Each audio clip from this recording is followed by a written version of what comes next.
আর কালকে আমরা এই শেষের দিকে একটা ম্যাথ করছিলাম, যে এইখানে একটা চাপ দেয়া ছিল। এটা শুধুমাত্র যখন আমাদের হাইড্রোজেন তড়িৎদ্বার দেয়া থাকবে অথবা গ্যাস এই তড়িৎদ্বার যখন দেয়া থাকবে, সেই ক্ষেত্রে এই চাপটা দেওয়া থাকবে। এই চাপটাকে মেইনলি বলে হচ্ছে আমাদের এই পার্শিয়াল চাপ, বা এটার বাংলা হচ্ছে আংশিক চাপ। সো এখন পর্যন্ত আমরা তো এইটা তো পড়ি নাই, এটা আমাদের ইয়াতে আছে পাস পেপারে। ওই চ্যাপ্টারের নাম জানি কি, রাসায়নিক পরিবর্তন সম্ভবত, ওইখানে আংশিক চাপ এটা আছে। আর আংশিক চাপ সম্পর্কে সম্ভবত আমরা তো পরিবেশ রসায়নেও পড়ছিলাম। হ্যাঁ, ই- আংশিক চাপ তো পরিবেশ রসায়নেও সম্ভবত তো ছিল। সো এটা হচ্ছে আমাদের হাইড্রোজেনের এইখানে আংশিক চাপ। তো এটা এই থাকলে এটা এখানে গুণ দিতে হয়। সো এটা হচ্ছে নিয়ম। সো এরপরে আরো কোনো সৃজনশীল বা আরো কোনো ম্যাথের মধ্যে এটা থাকলে ওইটা আমরা তখন দেখবো এখন। ওকে, সো আজকে আরো কয়েকটা ম্যাথ আমরা এর উপরে সলভ করব, নাস্ট সমীকরণের উপর। তো আমাদের যেটা সমীকরণ ছিল, নান্স ইকুয়েশন, এটা ছিল E cell is equal to E naught cell minus R T divide by N F, যেখানে এন হচ্ছে আমাদের কোষ বিক্রিয়া আদান প্রদানকৃত ইলেকট্রনের সংখ্যা, আর লন কিউ, এখন লন কিউ ছিল উৎপাদের ঘনমাত্রা ডিভাইড বাই বিক্রিয়কের ঘনমাত্রা। ওকে, তো এখন এই ম্যাথটা খেয়াল করো, এখানে আমাদের টেম্পারেচার দেওয়া 25 ডিগ্রি সেলসিয়াস। সো এটা হচ্ছে 298 কেলভিন। ওকে, সো এখন এইখানে আমাদের যদি কোষ বিক্রিয়াটা আমরা লিখি, সো আমাদের অ্যানোড রিয়াকশন হবে,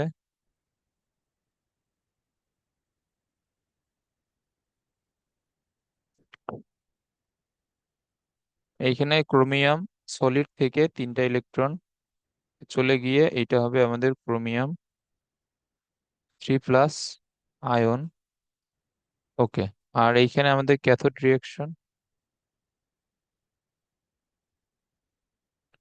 এইটা হবে তোমার কপার 2+ আয়ন থেকে এ 2টা ইলেকট্রন গ্রহণ করে এইখানে কপার সলিড বা কপার এটা পরমাণুতে পরিণত হবে। বাট এইখানে অবশ্যই এখানে সমতা করতে হবে ইলেকট্রনের। সো এটা যদি 1 নম্বর সমীকরণ হয়, এটা 2 নম্বর হইলে 1 গুণন 2 আর 2 গুণন 3, এটা তো এখানে বোঝাই যাইতেছে, খুবই সহজ। ওকে, তো এখন এইটা হবে 2টা ক্রোমিয়াম, 6টা ইলেকট্রন,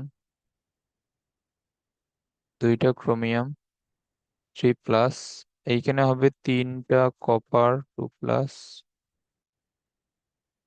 6টা ইলেকট্রন, আর এইখানে হবে 3টা কপার। ওকে, সো আমাদের এই টোটাল যে কোষ বিক্রিয়া বা সেল রিয়াকশন, এগুলো পরীক্ষার খাতায় অবশ্যই বাংলা দিয়ে লিখবে, কোষ বিভাগ মানে সরি কোষ বিক্রিয়া। সো এখানে কোষ বিক্রিয়া হচ্ছে 2টা ক্রোমিয়াম, 6টা ইলেকট্রন বাদ, 3টা কপার 2+। ওকে, আর এটা হচ্ছে 2টা ক্রোমিয়াম 3+,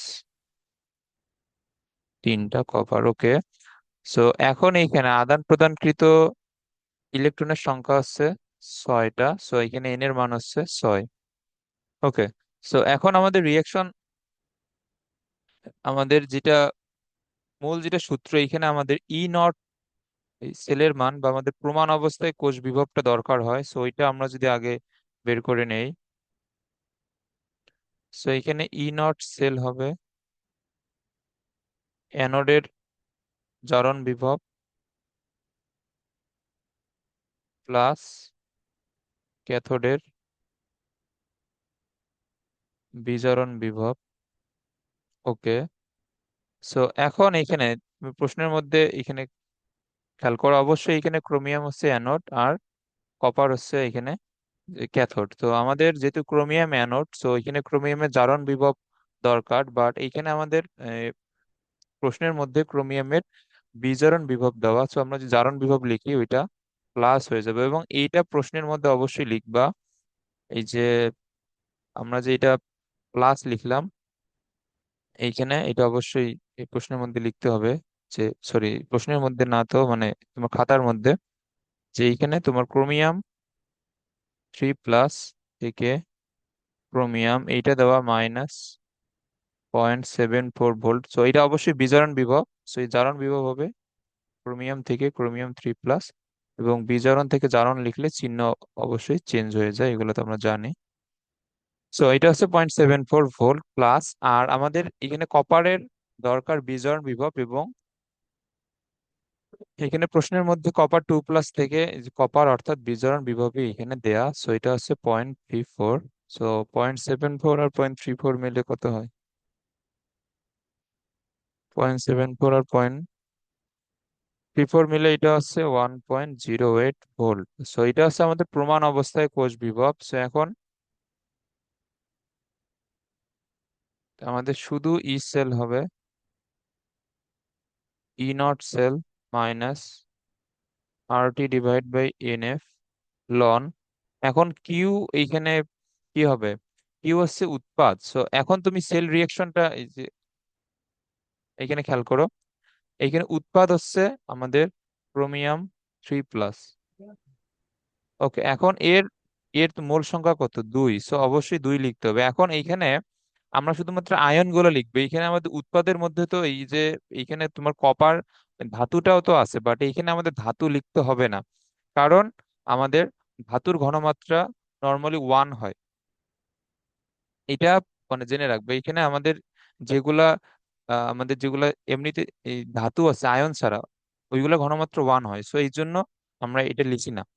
ওকে, এখন আর আমাদের উৎপাদের যেটা আয়ন আছে, উৎপাদে আয়ন আছে আমাদের Cu2 প্লাস, এর মূল সংখ্যা হচ্ছে 3, সো এর পাওয়ার হিসেবে আসবে 3। ওকে,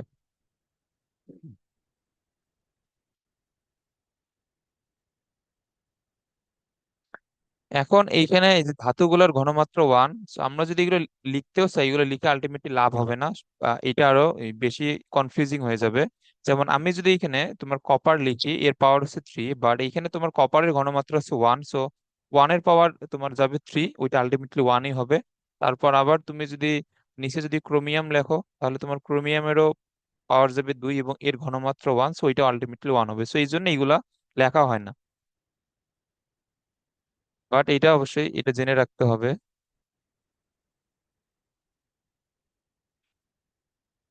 আচ্ছা, আমি এটা এখানে সাইড দিয়ে লিখে দিই।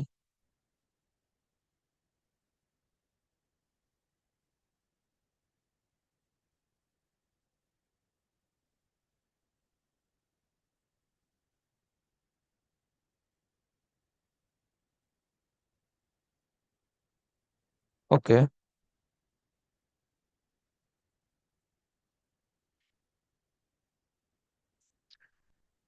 আচ্ছা, এই জিনিসটা কালকে বলা হয় নাই, এটা খেয়াল করো, এটা নৈর্ব্যক্তিকের জন্য খুবই ইম্পর্টেন্ট। এখন যদি তোমার, আচ্ছা আগে আমরা লগারিদমের একটা ধর্ম একটা শিখে নেই। এই যে এখানে খেয়াল করো, আমি যদি লন A/B লিখি, আর আমি যদি লন B/A লিখি, এখানে কি চেঞ্জ হবে বলো তো? জাস্ট সামনে একটা মাইনাস চলে আসবে। এই নিয়মটা কি জানো এই লগারিদমের?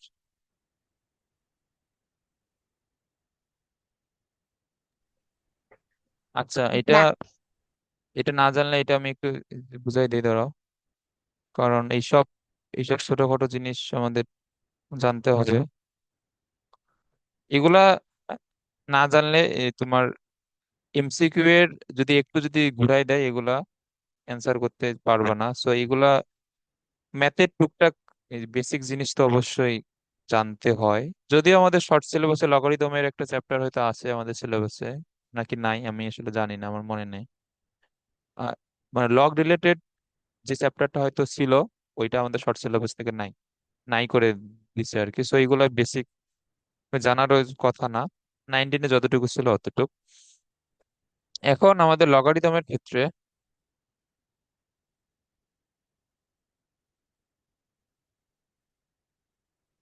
এখন দেখো,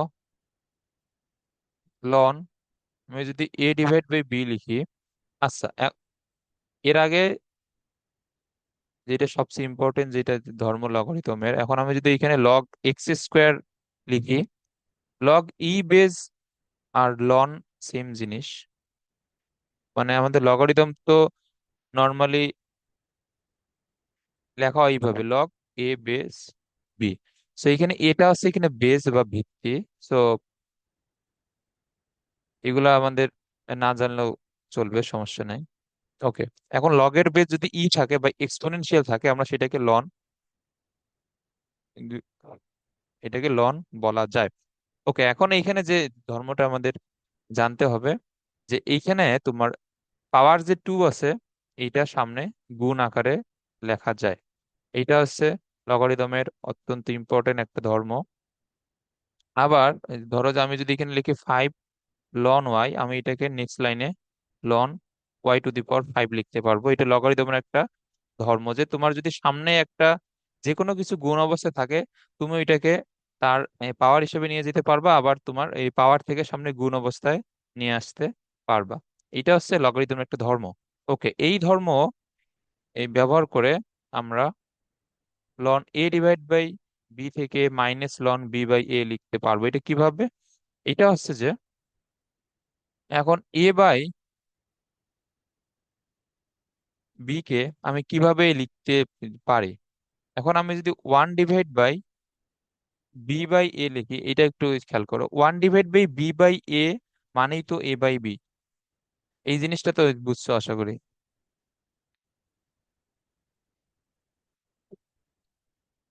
এটা হ্যাঁ, বুঝছো? ওকে, সো এখন ওয়ান বাই সামথিং, মানে আমি যদি ওয়ান বাই এক্স লিখি, তো একে আবার কি লেখা যায়, X to the power minus one লেখা যায় না? হ্যাঁ যায়। ওকে, সো আমি যদি ওয়ান বাই এক্স কে X to the power minus A লিখতে পারি, তাহলে ওয়ান বাই বি কে কি লিখতে পারবো, বি বাই এ তার পাওয়ার এ মাইনাস ওয়ান। এটা বুঝছো?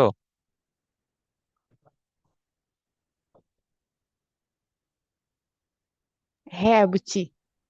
ওকে, তাহলে আমার এখানে যে কি হচ্ছে খেয়াল করো, যে এ বাই বি সমান বি বাই এ এর পাওয়ার মাইনাস ওয়ান।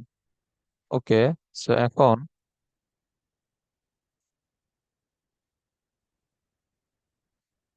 এখন এখানে কি লিখতে পারবো, যে লন এ বাই বি এর জায়গায় তাহলে কি লেখা যায়, বি বাই এ তার পাওয়ার মাইনাস ওয়ান। এখন এই যে আমাদের এই এই ধর্মটা ইউজ করে, যে পাওয়ার থাকলে সামনে গুণ আসে, অথবা গুণ অবস্থায় থাকলে সেটাকে পাওয়ার আকারে লেখা যায়। সো এখানে যে মাইনাস ওয়ান পাওয়ার হিসেবে আছে, আমি এটাকে অবশ্যই সামনে গুণ আকারে লিখতে পারবো ওই সেম প্রপার্টি ইউজ করে। তাহলে এটা হবে লন এ বাই বি সমান মাইনাস লন বি বাই এ। এটা বুঝছো? হ্যাঁ বুঝছি। তো এটা হচ্ছে একদম একদম বেসিক জিনিসপত্র। এখন তুমি যদি এটা শর্টকাটে মনে রাখতে চাও, শর্টকাট হচ্ছে যে তোমার লগারিদমের ভিতরে যাই থাকুক, যে তুমি যদি এটাকে জাস্ট লবটাকে হর এবং মানে যদি এটাকে এই পজিশন চেঞ্জ করে দাও, সামনে সামনে একটা মাইনাস আসবে। সো এই এই ধর্মটা একটু লাগবে, যে লগারিদমের হর এবং লবকে তুমি যদি তাদের এই পজিশন চেঞ্জ করো, সামনে জাস্ট একটা মাইনাস আসবে। ওকে, বাট এটার এই বেসিকটা তো বুঝাইলাম, এটার বেসিকটা হচ্ছে এটা। ওকে, এখন তোমার এমসিকিউ এর যে কোনো, এখন দেখো এইখানে নৈর্ব্যক্তিকের আমাদের যে চারটা ইয়ে থাকে, অপশন। এখন অপশনে তুমি তো এই সূত্রটা তুমি মুখস্থ করে যাবা। এখন এখন তোমাকে একটা সেল রিয়াকশন একটা দিয়ে দিল, এখন বললো যে এর জন্য নিচের কোনটি সঠিক নান্সটের সমীকরণ। এখন তুমি মুখস্থ করে গেছো এটা, বাট তোমার প্রশ্নের মধ্যে দিয়ে রাখছে এটা আর টি বাই এন এফ। এখন আমি যদি লন নিচেরটা লিখি, এইখানে। আর আমি যদি আবার ক্রোমিয়াম লিখি, এ- এইখানে তোমার, এখন আমি কপার এবং এই ক্রোমিয়ামের মধ্যে এদের জায়গা চেঞ্জ করলাম। সো জায়গা এই চেঞ্জ করলে এখানে কি হবে, লবটাকে হরে এবং হরটাকে লবে আমি যদি নিয়ে আসি, এখানে অবশ্যই সামনে একটা মাইনাস আসবে। তো এদের জায়গা চেঞ্জ করার জন্য যে মাইনাসটা আসবে, ওই মাইনাস আর সূত্রে মাইনাস মিলে প্লাস হয়ে যাবে। এটা বুঝছো? হ্যাঁ, বুঝছি। ওকে, সো এই দুই ভাবেই তুমি ম্যাথ করতে পারো, কোনো সমস্যা নাই। তার মানে আমরা যখন এইখানে মাইনাস দিব, তখন আমাদের এইখানে থাকবে উৎপাদ, আর নিচে থাকবে বিক্রিয়ক। আর যখন এখানে আমি, এখানে যখন আমাদের প্লাস আসতেছে, তখন কিন্তু এদের অবস্থান চেঞ্জ হয়ে যাবে। অর্থাৎ প্লাস দিলে এইখানে আসবে বিক্রিয়ক আর নিচে আসবে উৎপাদ। এখন তোমার মানে সৃজনশীল করার ক্ষেত্রে তো এই যে কোনো একটা নিয়ম তো ফলো করলেই হচ্ছে, বাট এমসিকিউ তে যদি তুমি যেটা মুখস্থ করে যাবা, যদি সেটা না দিয়ে দেয়, তখন কিন্তু আবার মনে করবে যে এখানে অ্যান্সার, এখানে ভুল আছে বা অথবা অ্যান্সার নাই। বাট এটা না, এই দুইভাবেই কিন্তু অপশনে থাকতে পারে। অতএব দুইটাই শিখতে হবে খুবই ভালোভাবে। ওকে, এখন আমরা যদি এখানে মানগুলো এখানে বসাই,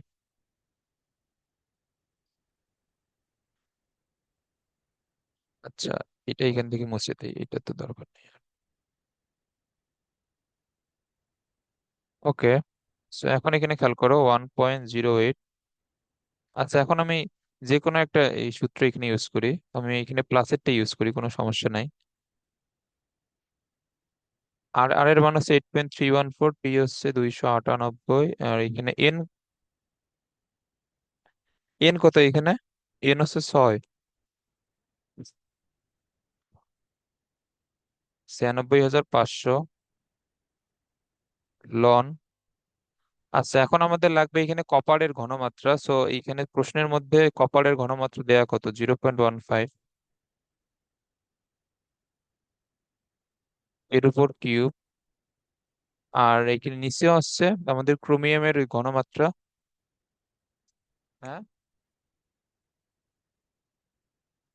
এখন আচ্ছা, একটু দাঁড়াও, এক মিনিট।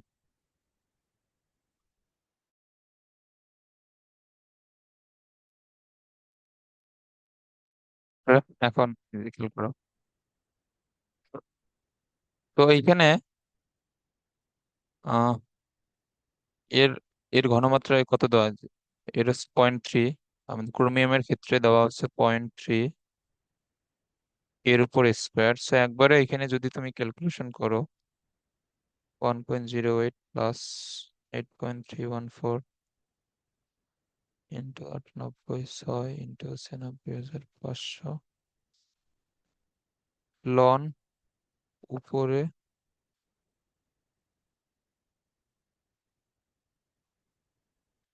আচ্ছা 0.15 এর উপর হচ্ছে কিউব,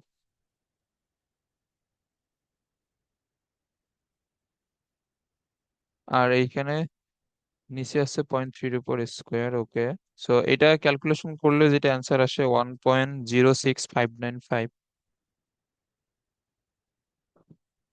তো এটার অ্যান্সার আসবে 1.06595 ভোল্ট। ওকে, সো এখন এই টাইপের এই প্রশ্নগুলোতেও এই কিন্তু জিজ্ঞেস করতে পারে যে এখানে কোষ বিক্রিয়া স্বতঃস্ফূর্তভাবে হবে কিনা। সো এখানে যেহেতু কোষ বিভব ধনাত্মক, অবশ্যই কোষ বিক্রিয়া স্বতঃস্ফূর্তভাবে হবে। হুম।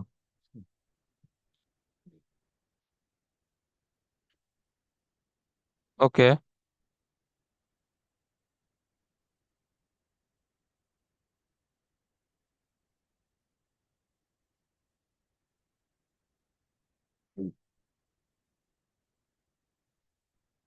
এখন এটা খেয়াল করো।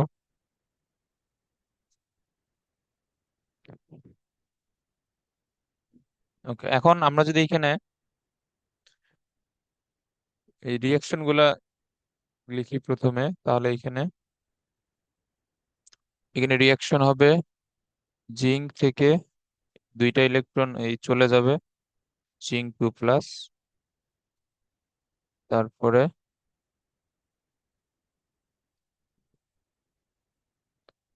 কিন্তু কপার 2+, যেহেতু এখানে তোমার কপার সালফেট দ্রবণ হিসেবে আছে, মানে এটার 2+, আর সালফেট তো 2 এখানে 2-, তাহলে এখানে তোমার কপার আছে এখানে +2 হিসাবে। সো এটাকে কপার 2+ হিসেবে আমরা যদি লিখি, এটা দুইটা ইলেকট্রন ত্যাগ করে এটা আমাদের চলে যাবে এই যে আমাদের কপার সলিডে। সো এখানে তো সমতাকরণ আছেই, তাহলে এটা হচ্ছে জিঙ্ক প্লাস কপার 2+। এখানে দুইটা ইলেকট্রন এখানে ব্যবহার করা হয়েছে, তো জিঙ্ক 2+ থেকে এখানে কপার, সো এখানে এন এর মান হচ্ছে 2। ওকে, এখন এখানে কিন্তু আবার টেম্পারেচার দিয়ে দেয় নাই। তো টেম্পারেচার যদি দিয়ে না দেয়, তো সেই ক্ষেত্রে আমাদের যেটা কক্ষ তাপমাত্রা ওইটাই ইউজ করবা। এইখানে তো তাপমাত্রা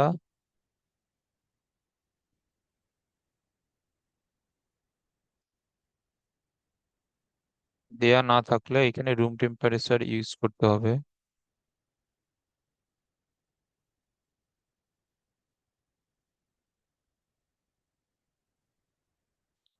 এখন রুম রুম টেম্পারেচার মানে হচ্ছে 25°C।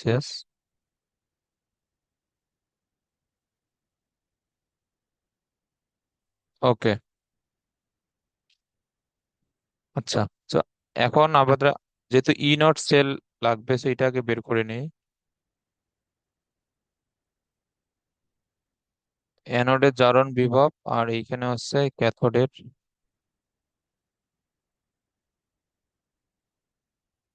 বিজারণ বিভব। অ্যানোডের জারণ বিভব এইখানে জিঙ্ক তো অ্যানোড, অ্যানোডের এইখানে বিজারণ বিভব দেওয়া, সো আমরা যদি জারণ বিভব লিখি এটা হবে +76। আর এখানে ক্যাথোডের বিজারণ বিভব 0.34 দেয়, সো এটা হবে 101.1 ভোল্ট। এখন সেল,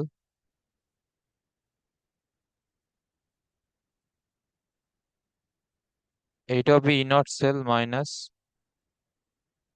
RT/NF লন কিউ। এইখানে হচ্ছে জিঙ্ক 2+ উৎপাদ / বিক্রিয়ক। যেহেতু আমরা এখানে সাইন ইউজ করছি মাইনাসের, সো উৎপাদ/বিক্রিয়ক, আর তুমি যদি প্লাস লেখো তাহলে বিক্রিয়ক/উৎপাদ, যে কোনো একটা ইউজ করতে পারো, অ্যান্সার এখানে সেমই আসবে। সো এটা 1.1 মাইনাস 8.314, এটা হচ্ছে 298, 2 96,500 লন। জিঙ্ক 2+ এর এখানে ঘনমাত্রা দেওয়া 0.1, আর এখানে কপার সালফেটের ঘনমাত্রা, অর্থাৎ কপার 2+ এর ঘনমাত্রা,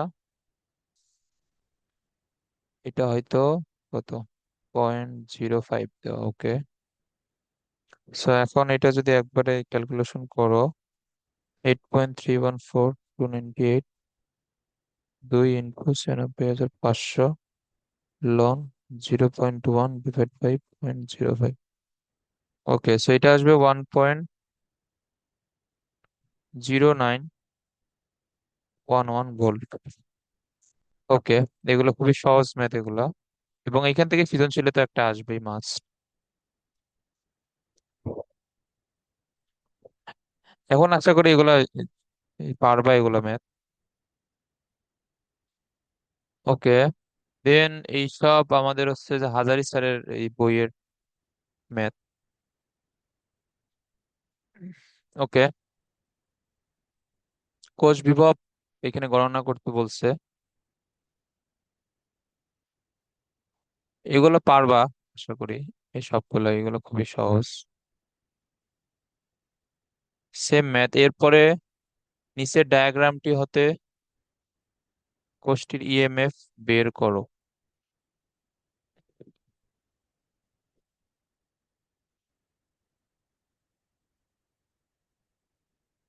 ওকে, আচ্ছা, আমরা এটা করি একটু। 4.37 ধরো।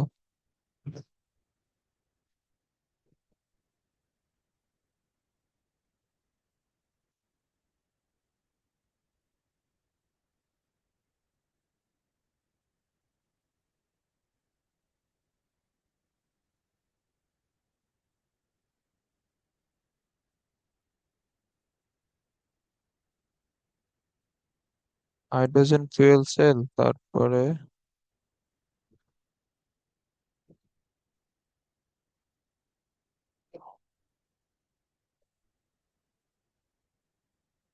হ্যাঁ, এটা 4.37 আমরা যদি এখানে সলভ করি। ওকে, এখন এখানে খেয়াল করো। এ থেকে, আচ্ছা আমি এটা লিখি আগে। এ থেকে A3+, এখানে দেওয়া 0.05 মোলার, এত। B3+ থেকে এটা হচ্ছে 0.01, এটা থেকে হইছে B+2। ওকে, এখন এটার ইনট সেল, এটা হবে আমাদের, এটা হচ্ছে অ্যানোডের জারণ বিভব প্লাস ক্যাথোডের বিজারণ বিভব। সো 3+ থেকে 2+, এটা অবশ্যই বিজারণ নির্দেশ করে। সো এর জারণ বিভব এইখানে এ থেকে A3+, এটা দেওয়া 1.66। আর প্রশ্নে যদি এটা ক্লিয়ারলি দেখা যায় তাহলে বি এর ক্ষেত্রে এটা দেওয়া হচ্ছে, এগুলো তো ই নট দেওয়া, সো আমরা ওইখানে ই নট ইউজ করি। সো এখন এইখানে তোমার জারণ বিভব কিন্তু দেওয়া, বি এর ক্ষেত্রে B2+ থেকে B3+ এর বিভবটা দেওয়া, অর্থাৎ এটা জারণ বিভব। বাট আমাদের লাগবে বিজারণ বিভব, সো এটা প্লাস থেকে মাইনাস হয়ে যাবে। সেম জিনিস এইখানে বারবার আসতেছে। ওকে, সো এটা হবে 1.66 মাইনাস 0.77, 0.89 ভোল্ট। তাহলে আমাদের ই সেল এটা হচ্ছে E naught cell minus RT/NF ln Q. Okay, আচ্ছা। সো এখন এখানে এন অথবা কিউ এসব লেখার জন্য আমাদের আগে সেল রিয়েকশনটা লেখা উচিত। সো আমরা যদি প্রথমে লিখি অ্যানোড রিয়েকশন,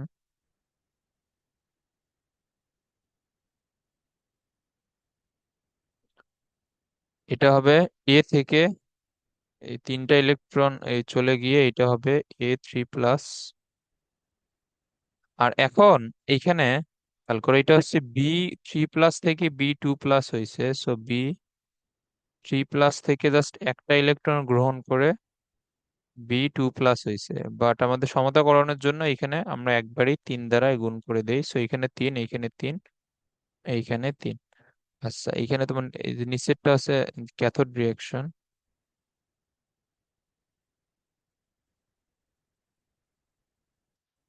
ওকে, তাহলে আমাদের পুরোপুরি যেটা সেল রিয়াকশন এটা হবে,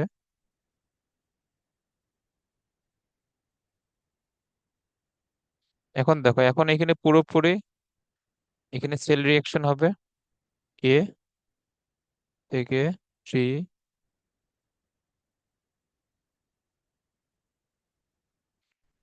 বি এখানে 3+, তাহলে এখানে A3+ থেকে এটা হবে 3B2+। ওকে,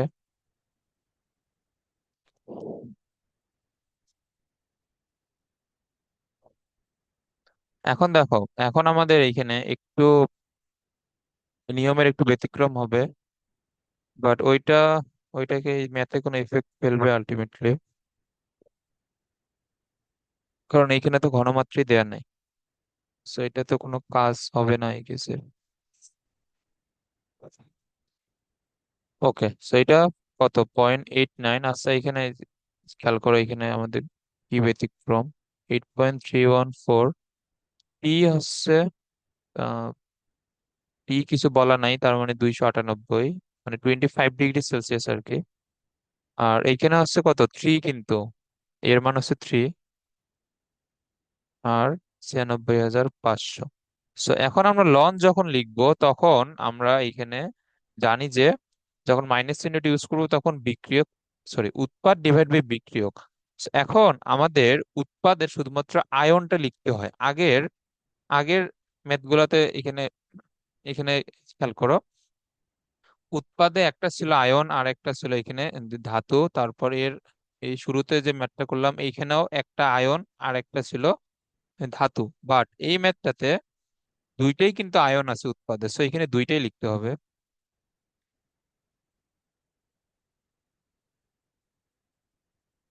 A3 প্লাস, এর মোল সংখ্যা 1, তার মানে এর পাওয়ার হিসেবে কিছু যাবে না। এইখানে B2 প্লাস, এর মোল সংখ্যা 3, এর পাওয়ার হিসেবে 3 যাবে। এটা বুঝছো? উৎপাদে যতটা আয়ন থাকবে বা বিক্রিয়কে যতটা আয়ন থাকবে সবগুলো লিখতে হবে। আর এখানে বিক্রিয়কে একটা শুধুমাত্র আছে আয়ন, এটা হচ্ছে B3 প্লাস, এর পাওয়ার হিসেবে যাবে 3। এটা বুঝছো? এটা কিন্তু খুবই ইম্পর্টেন্ট।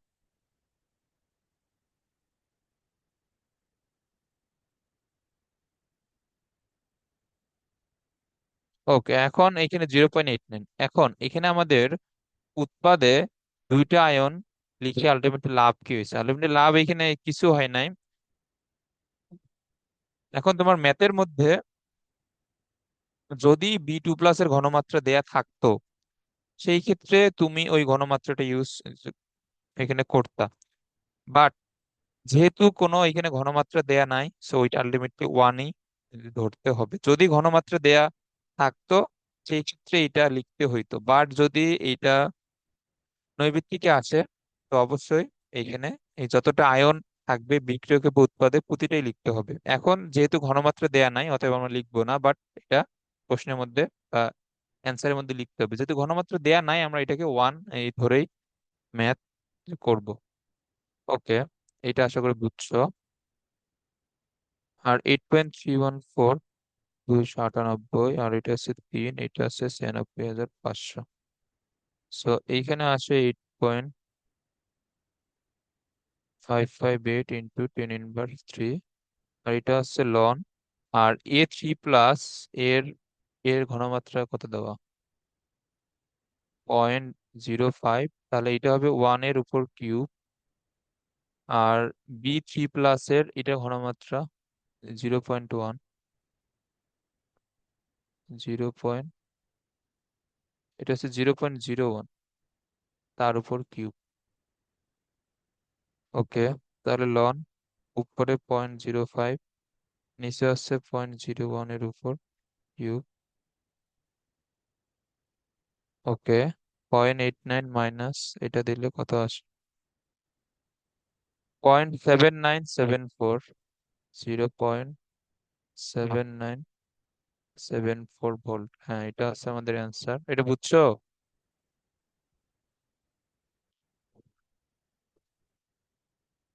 হুম।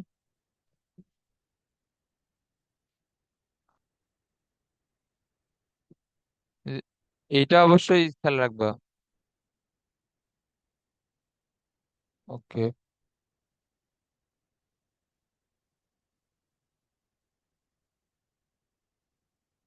দৌড়ো, এটা যায় না কেন, চুপ।